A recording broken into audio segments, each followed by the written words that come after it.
आइए मैं जानता हूँ शुभम तिवारी से, जो सिवान से आए हुए हैं और ये भी बिहार से है। तो आपको पता है कि 42 का 52 हो जाता है मेरा, ध्यान रखिएगा। बाबू, आपने ये जो गैजेट बनाया है ये क्या है? मेरे तो कुछ पल्ले नहीं पड़ा, आप बता दीजिए मुझे।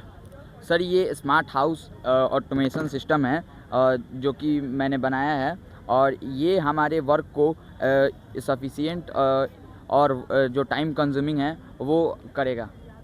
मतलब कुल मिलाकर के टाइम को कम जो है और टाइम जो है कम लगेगा किसी भी चीज़ में। आपने ये स्मार्ट हाउस बनाया है, जैसे कि बहुत सारी चीज़ें होती हैं कि हर जगह कुछ ना कुछ आपने लगा रखा है। हमने गाड़ी लगाया, उसका हमको आइडिया होना चाहिए कि हमारा गाड़ी लगा हुआ है, चोरी हुआ कि नहीं हुआ, मतलब चोरी हो रहा है या नहीं हो रहा है, या फिर हमारा फार्मिंग है या फिर रूम है या फिर किसी तरह का अज्ञात व्यक्ति कोई घुसा या नहीं घुसा। ये मतलब स्मार्ट हाउस का मतलब ये होता है कि हमको सारी चीज़ का, हमारे हाउस का नॉलेज मिलता रहेगा। यही आपने बनाया है ना? यस सर, यही मैंने बनाया है। तो आपको इसको बनाने में तो बहुत मेहनत लगा होगा और आपने बहुत सारा चीज़ सोचा भी होगा।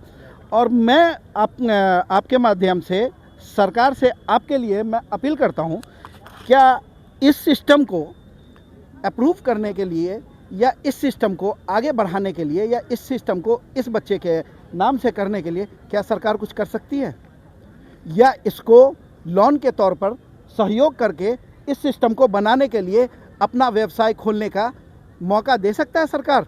मैं सीएम सर से और पीएम सर से ये मेरा पर्सनली सवाल है कि दीजिए आप इनको, ज़्यादा नहीं, 5 लाख 10 लाख जो मांगता है वो दीजिए। इन बच्चों का भविष्य बनाइए, और यही बच्चे हैं जो हमारे हिंदुस्तान को उज्जवल करेंगे, हमारे बिहार को उज्जवल करेंगे।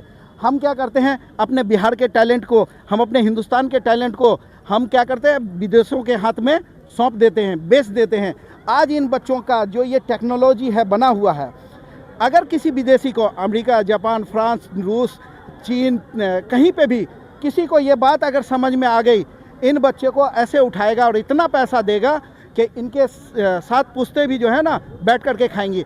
बाद में हम क्या करेंगे, इसी एडवांस टेक्नोलॉजी को हम वहाँ से ख़रीद के लाएंगे, तो हम कहेंगे अमेरिका से ला रहे हैं, फ्रांस से ला रहे हैं, चीन से ला रहे हैं, जर्मन से ला रहे हैं। अब वो इतना सस्ता कर देंगे कि हमारे बस का रहेगा नहीं बनाना। आज हमारे पास अपॉर्चुनिटी है, हमारे बच्चे हैं जो इन्होंने बनाया है।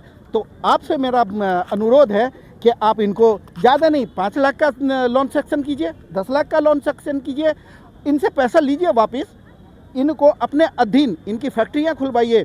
ये इन्होंने जो गैजेट बनाया है इनके ऊपर आप ध्यान दीजिए। ये हमारे बिहार के बच्चे हैं सर, और मैंने पहले भी कहा था कि बिहार में बहुत सारा टैलेंट है, आपको ध्यान देने की ज़रूरत है। आपने जो चश्मा पहन रखा है ना, थोड़ा सा नंबर बढ़वा लीजिए और उसको थोड़ा सा बच्चों पे ध्यान दीजिए, एजुकेशन सिस्टम पे ध्यान दीजिए, हेल्थ सिस्टम पे ध्यान दीजिए। उसना चावल और 5 किलो अनाज और 150 यूनिट फ्री नहीं चाहिए, मुझे सिर्फ रोज़गार चाहिए, बच्चों का भविष्य अच्छा चाहिए। तो क्या मैं सीएम सर से और पीएम सर से उम्मीद करूं कि आप इन बच्चों को 5-10 लाख रुपए का लोन दे करके प्रोत्साहन करेंगे, इनकी फैक्ट्रियां खुलवाएंगे, इनके लिए आप कुछ कर सकते हैं तो कीजिए। क्या बच्चे और कुछ बोलना चाहेंगे आप? नहीं सर, इतना काफ़ी है, धन्यवाद। चलिए, धन्यवाद। मैं मधुबनी काली आपसे विदा लेता हूँ, धन्यवाद।